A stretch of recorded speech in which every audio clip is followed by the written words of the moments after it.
Un saludo cordial, nuevamente nos encontramos en estas clases del curso prefacultativo para optar a la carrera de Derecho de la Universidad Mayor de San Andrés. Estamos pues en nuestra preparación para la prueba de ingreso, para nuestra capacitación y eventualmente, todos esperamos ello, puedan ingresar la mayor cantidad de postulantes, obviamente siguiendo los lineamientos académicos que exige la Facultad de Derecho de la Universidad Mayor de San Andrés. Y por ello, para la presente clase tenemos la clase número 7, de acuerdo a nuestro texto básico, oficial además, que es el de Pablo Dermisaki Peredo, Derecho Constitucional. Y ahora vamos a habilitar cámara. Vamos a compartir la presentación, por favor, estimados postulantes. Bien, clase número 7. Capítulo 7. Estamos, no olviden, en la segunda parte del libro de Pablo Dermisaki Peredo. El órgano legislativo en Bolivia. En el artículo 155 de la Constitución, dice que la Asamblea Legislativa Plurinacional inaugurará sus sesiones el 6 de agosto en la capital de Bolivia, salvo convocatoria expresa de su presidente. El artículo 153, parágrafo segundo y siguientes disponen que sus sesiones serán permanentes, con 2 recesos de 15 días cada uno por año. Obviamente tienen también derecho al descanso. Y podrán sesionar en un lugar distinto por decisión de la plenaria. Entonces, si bien la convocatoria es para la capital, es la ciudad de Sucre, no olviden, es la capital constitucional de Bolivia, pero también puede funcionar en otro lugar. Ese es el caso de la que funciona el Parlamento, la Asamblea Legislativa Plurinacional, en el edificio que tiene acá en la Plaza Murillo, en la ciudad de La Paz. Las reuniones extraordinarias tienen lugar en cualquier momento por convocatoria de su presidente o por convocatoria del Poder Ejecutivo, y solo ocupará de los asuntos consignados en la convocatoria. Eso establece el artículo 154 de la Constitución Política del Estado, y así señala también el propio autor, Pablo Dermisaki Peredo. Proseguimos con el capítulo 7, al señalar que el artículo 155 de la Constitución Política del Estado dice que la Asamblea Legislativa inaugura sus sesiones en tal fecha, el 6 de agosto, y el artículo 158 consigna las diversas atribuciones de este órgano, del órgano legislativo, que dividiremos por materias de las seguidamente indica el autor. Inciso A, estas tareas, estas materias son, inciso A, legislativas. El inciso 2 del artículo 158, según el autor, así se expresa, dice: dictar leyes, abrogarlas, derogarlas, modificarlas e interpretarlas. Esta es una función primordial de los legisladores que puede originarse en cualquiera de las cámaras a iniciativa de uno o más miembros, aunque es cierto que el Ejecutivo y el Tribunal Supremo también pueden tomar iniciativa en la aprobación de las leyes, ¿no? Eso es bastante común. Además, para eso elegimos pues diputados o senadores, para que presenten las leyes que son políticas públicas que tendrían que beneficiar a los bolivianos, a las bolivianas. Para eso hemos elegido nuestros diputados y senadores. No importa la preferencia política que uno tenga, soy del partido café, del partido naranja, del partido verde, de cualquiera de ellos, pero estamos eligiendo nuestro representante para que lleve lo mejor posible nuestras políticas públicas.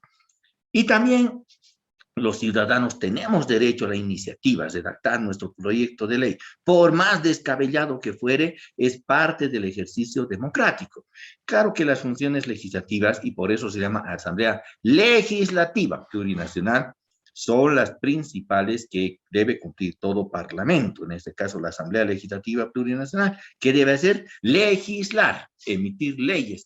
Mientras esté en debate, en curso una ley, seguramente otra ley ya están haciendo en proyecto, y otra ley que ya se ha tratado hace algún tiempo ya está en etapa de revisión en la Cámara revisora, en la otra Cámara. Si es diputados la iniciativa, en senadores está la revisión, y al revés, si la Cámara de Senadores es de la iniciativa, la revisión le corresponderá a diputados. En fin, cada ley tiene su propio tratamiento y para eso elegimos, porque esa es su función, ese es el trabajo que tienen nuestros senadores y diputados, ¿no? Legislar, hacer las leyes.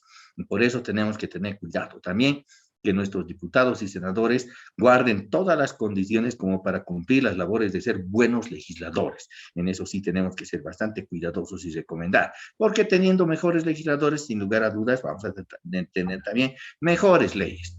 Otra función que tiene funciones económicas y financieras.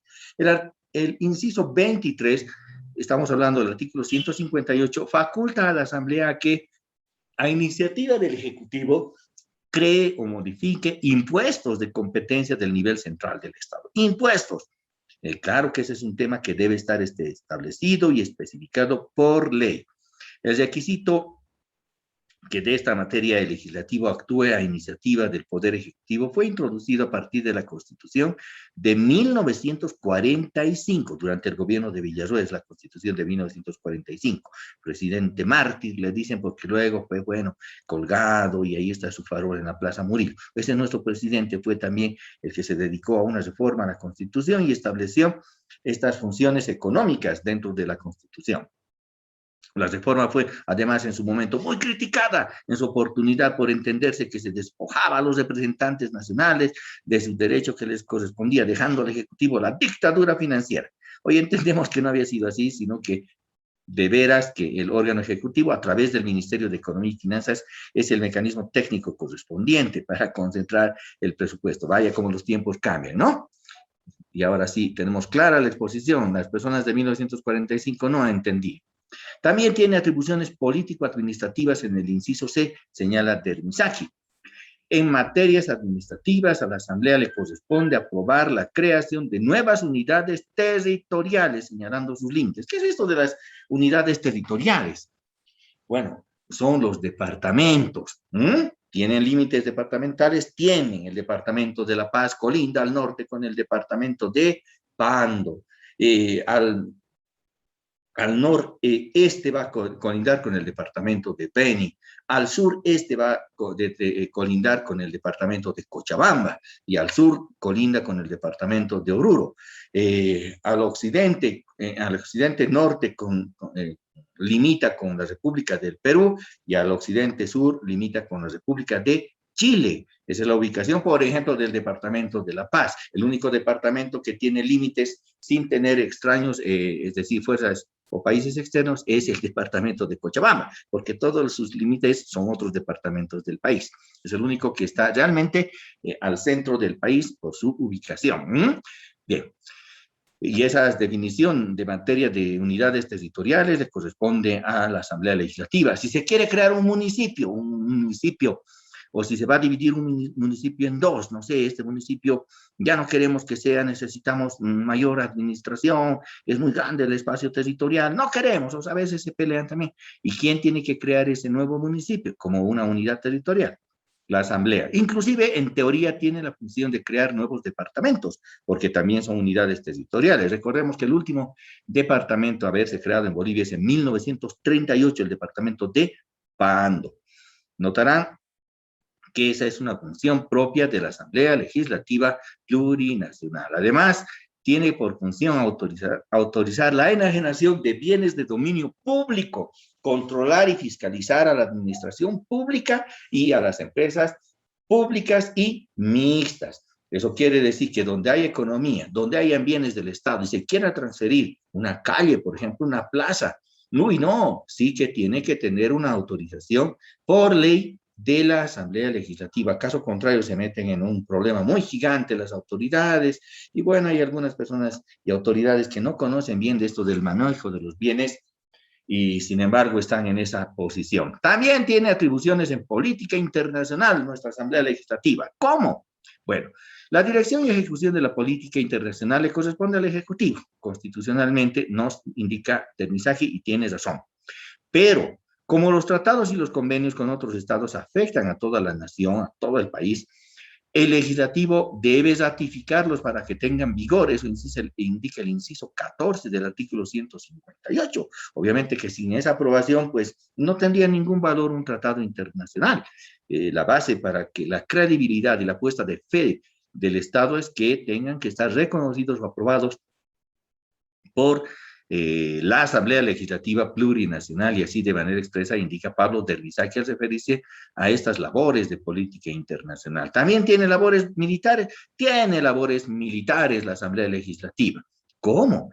En esta materia corresponde al legislativo aprobar los efectivos militares que ha de mantenerse en tiempo de paz, autorizar el tránsito de tropas extranjeras y el tiempo de su permanencia en territorio nacional.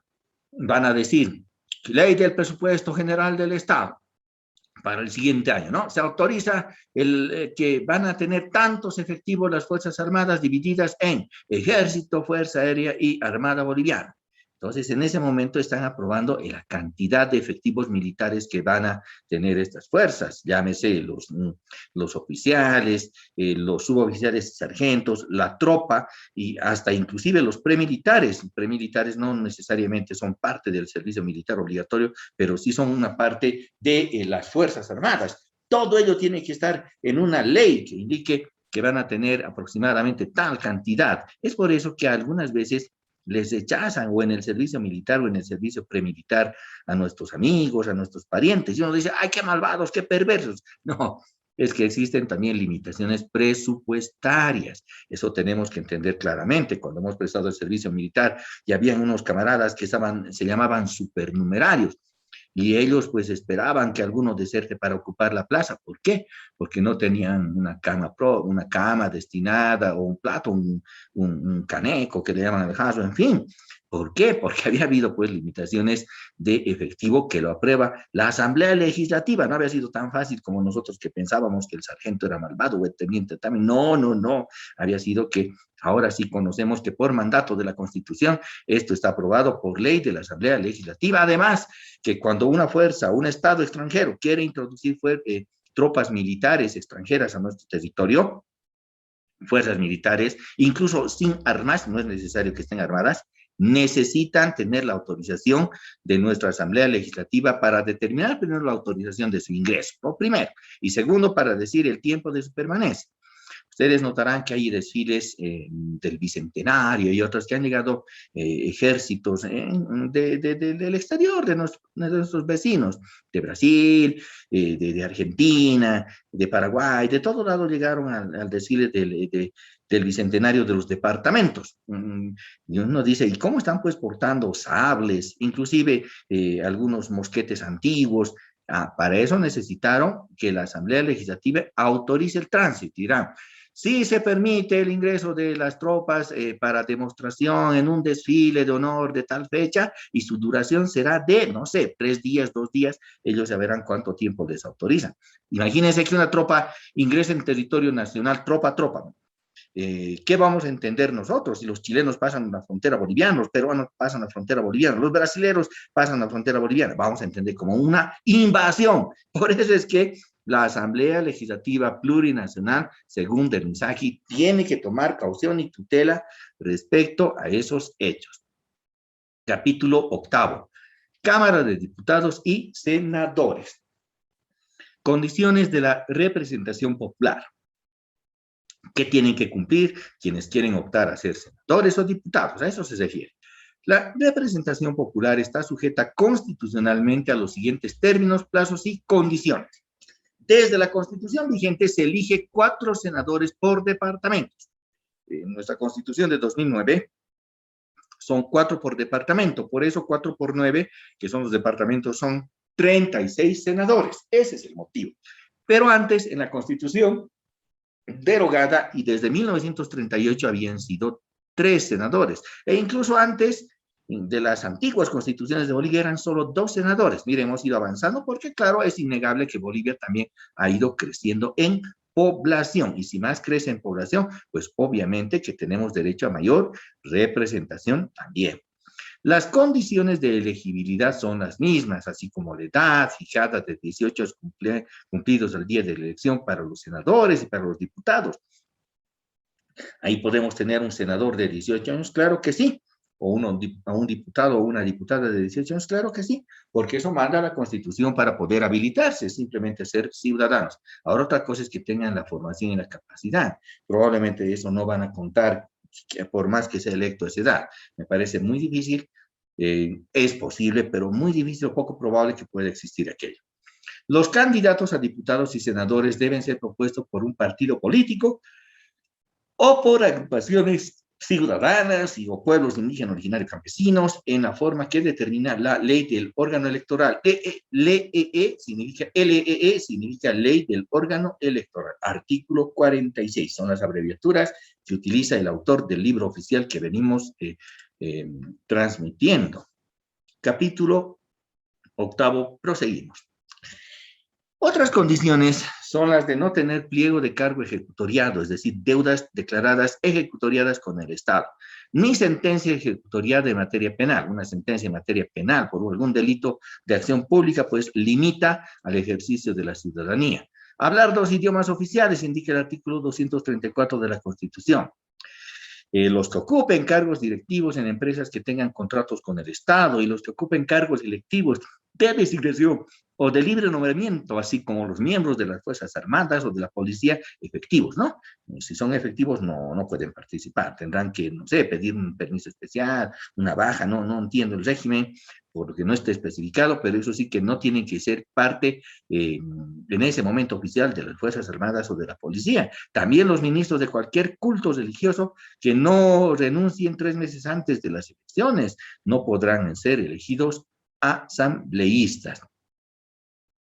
Según los artículos 159 y 160, cada Cámara califica las credenciales de sus miembros otorgadas por el órgano electoral plurinacional. OEP significa eso, órgano electoral plurinacional. Elige su directiva, aprueba su reglamento, su presupuesto y nombra su personal administrativo, así como aplica sanciones a sus miembros. Es decir, que cada una de las cámaras se va organizando según las facultades que cada una pueda ella tener. La duración del mandato, según el artículo 156 de la Constitución, los diputados y senadores tienen un mandato de 5 años y pueden ser reelectos por una sola vez.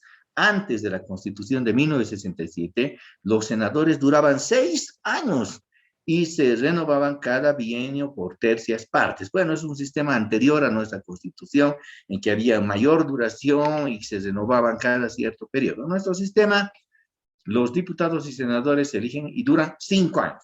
Y no se eligen a medio periodo, sino que tienen que esperar los 5 años para nuevamente ir a elecciones. Inviolabilidad. ¿A qué se refiere la inviolabilidad? Los asambleístas son diputados y senadores, gozan de la inviolabilidad personal durante el tiempo de su mandato. Y con posterioridad a este, dice el artículo 151 que cita Termisaki, por las opiniones, comunicaciones, representaciones y todo lo que hagan durante su trabajo legislativo, y no podrán ser procesados penalmente. A eso se refiere la inviolabilidad, a que no puedan ser procesados penalmente. Inmunidad, ¿qué se refiere? El artículo 152 dice que los asambleístas no gozan de inmunidad, es decir, sí se les puede iniciar un proceso penal, pero, aquí viene la característica, cuando sean procesados penalmente durante su mandato, no se les aplicará la medida cautelar de la detención preventiva. No puede haber una detención preventiva por las cuestiones de opiniones, de uso de la palabra, de lo que hacen nuestros diputados y senadores. Pero en caso de delito flagrante, a ver, vemos a un diputado ahí atropellando en estado de ebriedad a otra persona, toco madera, pero puede suceder. En eso no nos va a decir, pues, tengo inmunidad, no me pueden seguir un proceso penal. No, nada. Ahí hay un delito flagrante y tendría que aplicarse también la medida cautelar de la detención preventiva sin perjuicio de la Cámara a la que pertenece, según sea diputado o senador, también le imponga una sanción disciplinaria, pero por otra parte también se le tiene que procesar penalmente por un delito flagrante, además. No, eso de estar conduciendo ebrio con su vehículo no significa pues una opinión política, no es una discrepancia ideológica, no, es un delito flagrante y viene por otra cuestión, y nomás sí se puede aplicar también esa salvedad, otorga la Constitución Política del Estado. Dietas. ¿Qué son las dietas? Son las remuneraciones que perciben los legisladores y se llaman dietas. Y estas deben ser fijadas por cada cámara al tenor de los incisos 5 del artículo 67. Capítulo 9. El Congreso. El sistema bicameral supone que las dos cámaras trabajan independientemente, aunque en forma coordinada, pues cada una discute, vota y aprueba leyes, resoluciones y minutas por separado. Eso es cierto, no se mezclan, ¿no? Pero sesionan conjuntamente en algunos casos específicos, sesionan conjuntamente reunidas en Congreso para considerar determinados asuntos de importancia especial y para dar solemnidad a ciertos actos. El principio de la publicidad de las sesiones legislativas coincide con la naturaleza de este órgano. Obviamente los debates son públicos. Nosotros si prendemos, por ejemplo, buscamos y navegamos, vamos a encontrar el enlace ver sesiones. Y ahí vamos a estar viendo lo que debaten. Ah, qué interesante había sido ver este debate, aquel diputado, qué buenas opiniones tiene. Uy, aquella otra diputada, qué interesante. O también podremos decir lo opuesto, ¿no? Aquel diputado, qué mal, que no sabe de lo que está hablando. O aquella diputada, caramba, no había sido, que había sido gran oradora, ni tiene planteamientos, sino miren, la mayoría está llenando su crucigrama o está jugando, está chateando, ¿qué están haciendo? Pero si son buenos legisladores van a estar también atentos al debate para crear buenas leyes. Por eso es que el principio de publicidad nos permite ver qué hacen los senadores y diputados. Los diputados y senadores son elegidos directamente por el pueblo y el pueblo tiene derecho a seguir y controlar sus deliberaciones que son de orden público e interesan a toda la nación. Hay excepciones que declaran sesiones en reserva por seguridad nacional, pero muy escasas. Atribuciones de la Cámara de Diputados. De acuerdo al artículo 159, esta Cámara debe tomar la iniciativa en las atribuciones séptima, octava, décima y onceava del artículo 158, parágrafo primero. O sea, cuando se trata de fijar los gastos de la administración pública para cada gestión financiera, considerar los planes de desarrollo del Poder Ejecutivo y que pase conocimiento del legislativo, es decir, que tienen labores también específicas en las cuales se reúne el Congreso, que ahora le conocemos con el nombre de sesión plenaria de la Asamblea Legislativa Plurinacional, porque en esa sesión de la Asamblea interactúan diputados y senadores, y quien preside esa asamblea, pues es el vicepresidente. El vicepresidente es presidente nato de la Asamblea Legislativa Plurinacional. Y si no está el vicepresidente, ¿quién conduce? Conduce el presidente del Senado. Y si no está presente el presidente del Senado, ¿quién conduce? Conduce el presidente de diputados. Y si no está presente el presidente de diputados, bueno, llega así, primer vicepresidente de senadores, primer vicepresidente de diputados, segundo vicepresidente de senadores, segundo vicepresidente de diputados. Miren que hay una cadena que establece quién va a presidir los debates en la Asamblea Legislativa Plurinacional. Por esta parte, la Cámara acusará, según esta atribución, esta Cámara acusará ante el Senado, estamos hablando de diputados, ante el Senado a los magistrados del Tribunal Supremo de Justicia. TSJ es la abreviatura de Tribunal Supremo de Justicia. A los magistrados del TCP, Tribunal Constitucional Plurinacional, es TCP. A los miembros del CAJ, dice, ¿qué es el CAJ? Es el Consejo Administrativo de Judicatura, es el antiguo nombre del Consejo de la Magistratura. Por delitos cometidos en el ejercicio de sus funciones y propondrá ternas al presidente del Estado para la designación de los presidentes de las entidades económicas y sociales en que participe el Estado. Se refiere a las instituciones y empresas públicas mixtas y descentralizadas. Hay entidades en las que se requiere esa aprobación congresal. Atribuciones de la Cámara de Senadores. Según el artículo 160, esta Cámara tiene las siguientes atribuciones.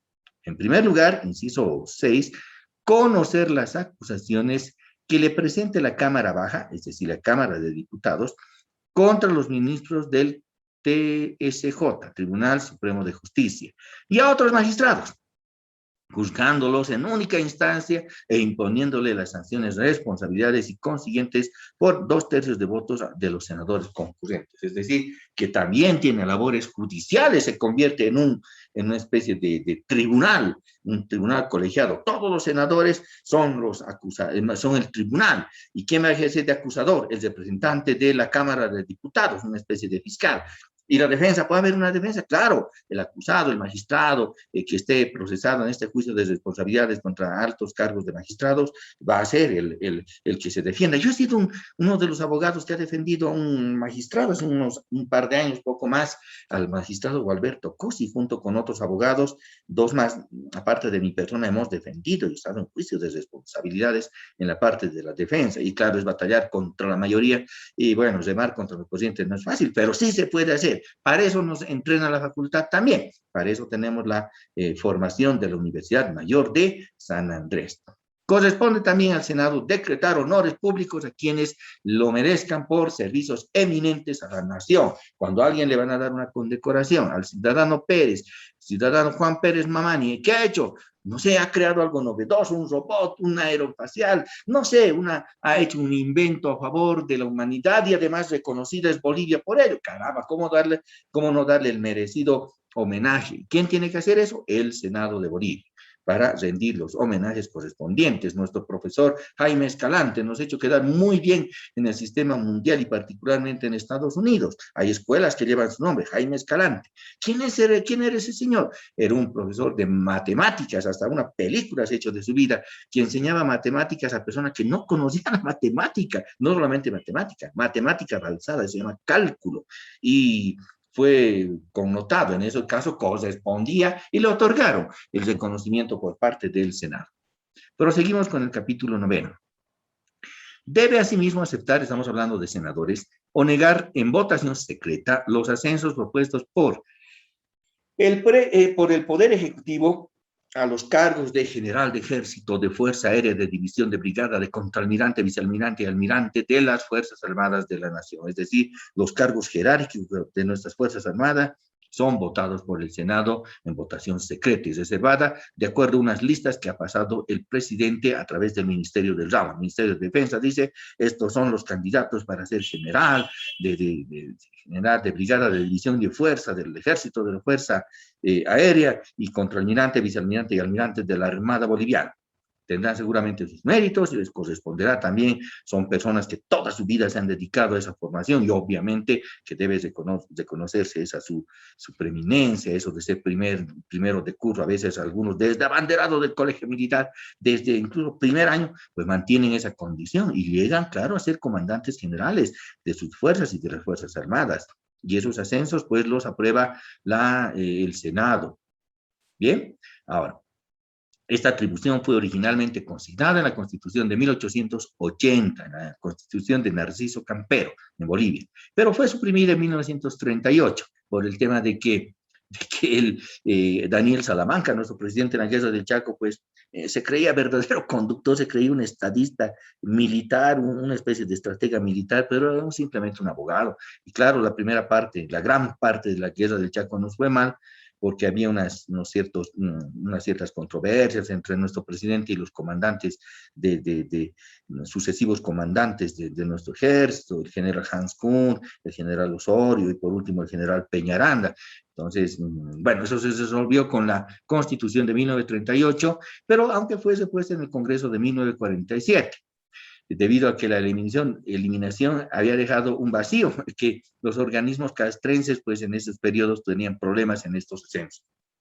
Comisiones legislativas. Las cámaras, que al propio tiempo de legislar realizan una labor eminentemente política, indica Ternisaki, cuando delimitan, inician, fiscalizan y controlan la actuación del gobierno. No podrán funcionar sin el apoyo de organismos especializados que acopien datos, antecedentes e informaciones en cada materia para elaborar informes y proyectos que luego pasan a su consideración. Las comisiones. ¿Qué hará una comisión? Imaginémonos una comisión de política social que tiene a su cargo las normas en familia, las normas en seguridad social, y ahí están abocados los diputados y senadores en elaborar esas leyes. Entonces van a hacer sus informes, van a obtener datos a través de sus asesores, van a consultar a la población, van a decir, esta ley estará bien, a ver, queridos amigos, ¿qué les parece? Y alguno dirá, ¿por qué no le aumentamos esto? Señor diputado, eliminemos esto. En eso debería consistir el ejercicio democrático. No siempre hay, lastimosamente, pero hablamos del deber ser que sí está autorizado por la Constitución Política del Estado, la ley. La palabra ley proviene de la voz latina lex, que según unos deriva de legere, leer, porque antiguamente la ley era leída al pueblo para su conocimiento, según otros deriva de ligar, unir, porque unía a las partes, ligaba a las partes. No falta quienes, según indica el mensaje, hacen derivar de eligiere, elegir, porque dicen que para adoptar una ley que elegir, hay que elegir entre diversas normas. Bueno, ellos dicen eso en debate. Montesquieu comienza su obra L'Esprit de Loi, el espíritu de las leyes, definiendo las leyes en su sentido más amplio como las relaciones necesarias que derivan de la naturaleza de las cosas. El Estado de Derecho burgués es legendario porque legatario, perdón, porque se asienta en el imperio de la ley. Es cierto, en el Estado de Derecho hay imperio de la ley, entendiendo además como la voluntad de uno. No es la voluntad de uno, muchos hombres, sino la voluntad de la cosa general racional. No voluntas, sino ratio, indican los autores de este tipo de debates importantes, por cierto. Proseguimos con el capítulo número 10. Las distinciones que hemos dado, indica Misaki, se colige que la ley tiene todas esas características. Es general, porque se aplica sobre todos los habitantes de un país. Obviamente que no puede decir una persona, yo no quiero que me apliquen esa ley. No, es general. Se aplica a todo el Estado, toda la provincia, indica el autor del Misaki, empezando por el propio legislador. El propio legislador es el llamado a cumplir la normativa, la ley que se ha aprobado. La ley es obligatoria por ser decisión de la voluntad general, superior a las voluntades individuales expresadas a través de los poderes constituidos legítimamente. Es permanente, en principio, porque nace de y se aplica a las relaciones de la vida social, que son permanentes y no transitorias. Algunas leyes con carácter temporal aplicadas a circunstancias momentáneas son de excepción. Sí hay casos de leyes especiales, pero la mayoría de las leyes siempre tienen carácter general. ¿Es coercitiva? ¿Qué se puede decir? Claro que es coercitiva, es decir, que aplicable por la fuerza de la autoridad competente, cuando esto sea necesario para que la resistencia de unos cuando no altere el orden público y degenere en anarquía. No puede alguien oponerse a la norma. Obviamente que debemos cumplir la ley para eliminar la fuerza en la solución de los conflictos de intereses. En última instancia, solo la fuerza puede servirse, indica Carneruti. Es decir, que por último, si alguien no quiere cumplir la ley, quiere que haga el gobierno. Utilizar los juzgados, utilizar las autoridades administrativas y por último, pues la fuerza represiva, que en ese caso se convierte en legítima. El decreto es una norma auxiliar. Los decretos no son leyes, son normas auxiliares de la ley que emite el Poder Ejecutivo, es el órgano ejecutivo en materia en que no esté constitucionalmente indispensable la ley formal. El decreto se asemeja, sí se asemeja a la ley, indica Misaki, en que tiene fuerza obligatoria. Si es decreto, es obligatorio, sí es obligatorio.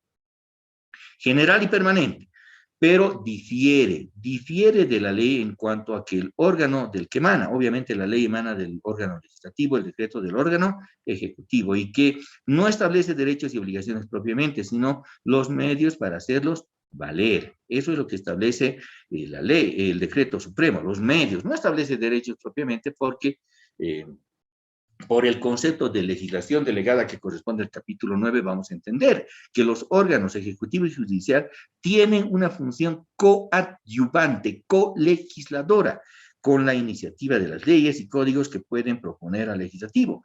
Esta división de funciones corresponde al principio de separación de poderes que hemos hablado en los capítulos 5 de la primera parte y 6 de la segunda, indica Misaki. El sistema de frenos y contrapesos que supone el trabajo de los tres órganos no implica, sin embargo, que haya una tajante división de estas funciones, ni que cada órgano sea una isla o un feudo infranqueable. Los tratadistas del derecho constitucional clásico se oponían en principio a la delegación legislativa, remarcando que nadie puede delegar competencias que ya han sido delegadas a su vez.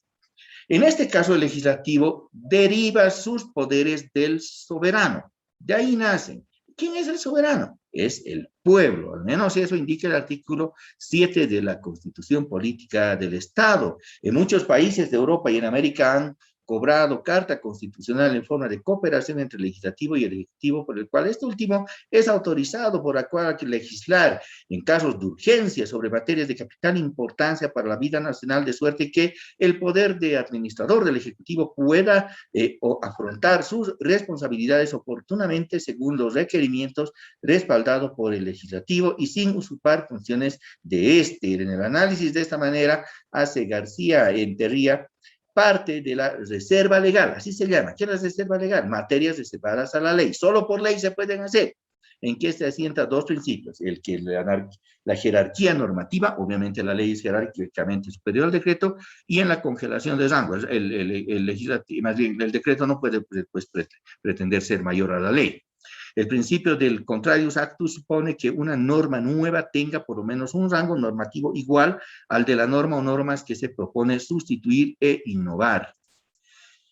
Los caracteres generales de la legislación delegada son los siguientes. Inciso A, procede en casos de emergencia, cuando el Parlamento esté en receso y previa autorización. B, la autorización se confiere mediante ley expresa sobre materias expresas.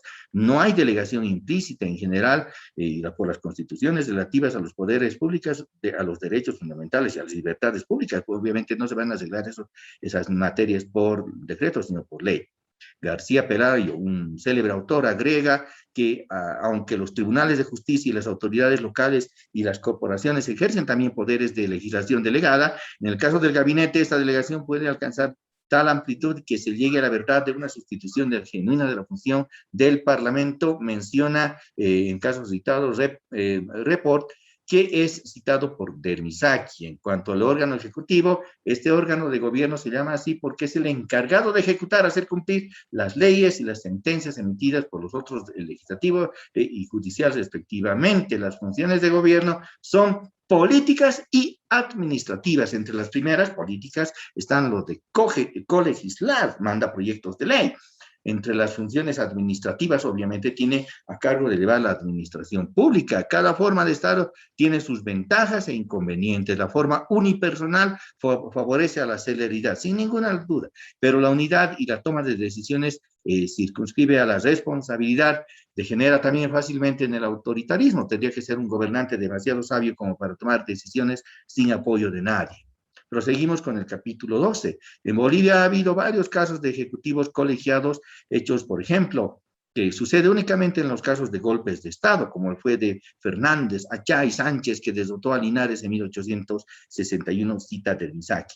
El artículo 161 del órgano ejecutivo se compone por el presidente y vicepresidente del Estado, los ministros del Estado. La novedad de este artículo es que otorga al vicepresidente la característica de ser parte del órgano ejecutivo y no existe una explicación de los motivos para esta reforma, que resulta extraña si se considera que en virtud aparecen dos órganos del más alto nivel, convirtiendo al legislativo, más bien, sí, en una especie de apéndice del Ejecutivo. La relación que está permitida entre los estados es un periodo consecutivo inmediato, sí. La selección es permitida por un periodo. En México fue prohibida la reelección bajo la consigna de sufragio efectivo y no reelección. El vicepresidente de la República, este cargo fue instituido por primera vez en los Estados Unidos de Norteamérica, en algunos países como México.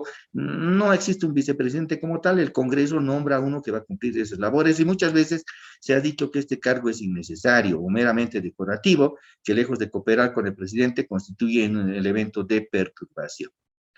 Con ello concluimos la lección, la clase número 7, estimados jóvenes estudiantes, jóvenes postulantes, y nos reencontramos en la siguiente. Muy buenas. Un saludo cordial.